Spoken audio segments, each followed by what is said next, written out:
Hello, my name's Mr. McFloyd, a trained English teacher, and I'm going to be guiding you through today the plot of Macbeth with some key quotations. Oh, hail Macbeth that shall be king hereafter.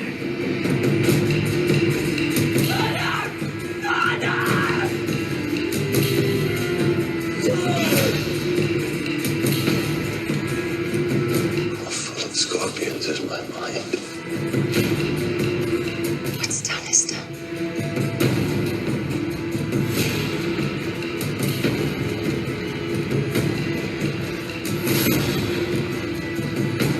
Life's but a walking shadow.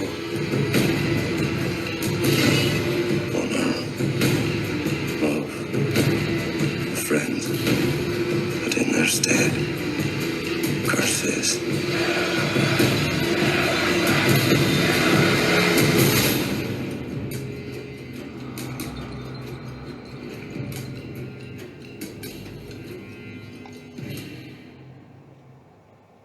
So in that intro sequence alone, there are loads of fantastic quotes for you to learn ready for your GCSE test.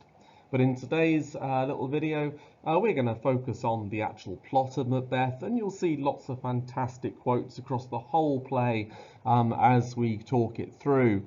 I've tried to keep this as basic as possible so you get a chance to pause the screen as and when you want to write down a quote that you think you can use in the test.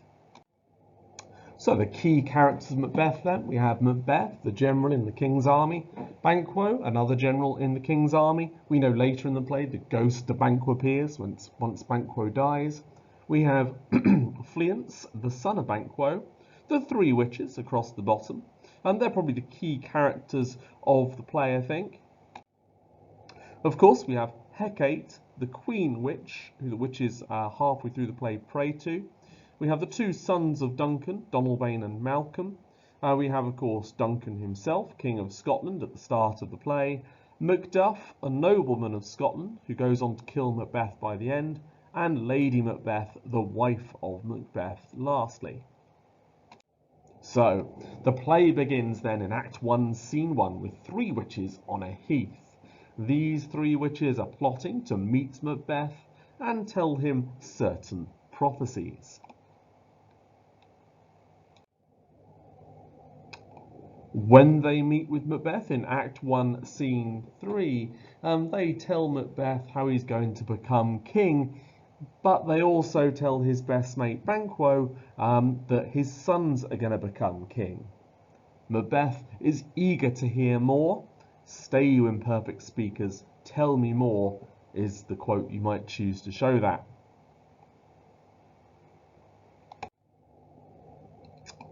From that point, by Act 1, Scene 4, we know he goes to his wife and tells her the good news, the fact that he's likely to become king in the future.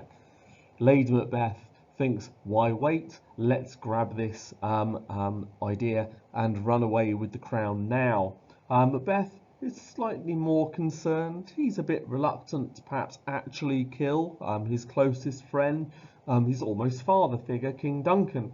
He begins to visualize a dagger. Is this a dagger I see before me? Come, let me clutch thee, suggests in Act 1, Scene 6, that he's willing to grasp the idea of murdering Duncan and go through with the crime.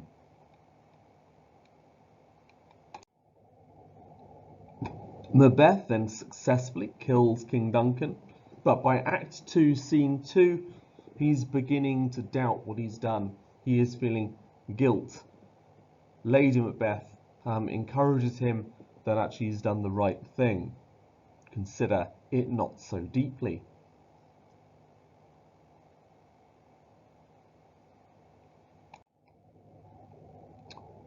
By Act 2, Scene 4, Macbeth is now king, crowned King of Scotland, but he knows that Banquo might guess the truth, and so orders Banquo's death.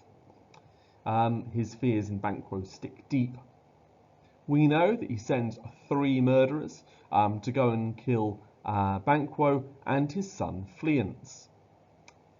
Luckily, Fleance escapes, so there's still a chance he could become king. Macbeth then decides to celebrate both his own crown and indeed as a celebration of the life of Duncan in Act 3, Scene 4. But by this point, Banquo's ghost is ready to come and haunt him. Macbeth is scared beyond belief as he's the only one who can see the ghost.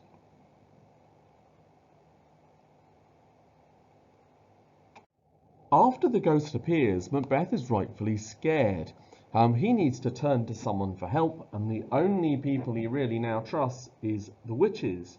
He goes back to them, but by now he's a powerful king. He isn't he isn't really interested in the witches. He asks to speak to their masters. 3 ghosts appear and tell him 3 truths. 1, they tell him to beware Macduff. 2, they tell him he cannot be killed of anyone of woman born, and 3, that he cannot be defeated until a wood comes to his house. That happens then in Act 4, Scene 1. Macbeth is not quite as forthcoming as he was when he first met the witches, and so chooses to ignore some of their advice. Macbeth then goes on a killing spree in Act 4, Scene 3, desperate now to go and kill Macduff and his family, as one of the things the witches said was that he should beware Macduff. And he proceeds to fight off in Act 5, Scene 7, the English soldiers who are coming to then invade Scotland and take back the throne for Malcolm. Macbeth says, "Bear-like, I must fight the cause." By then he feels he might as well carry on fighting because it's all he knows.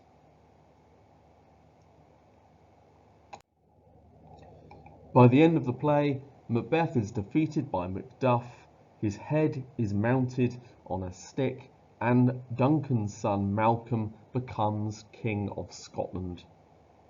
That happens in Act 5, Scene 8.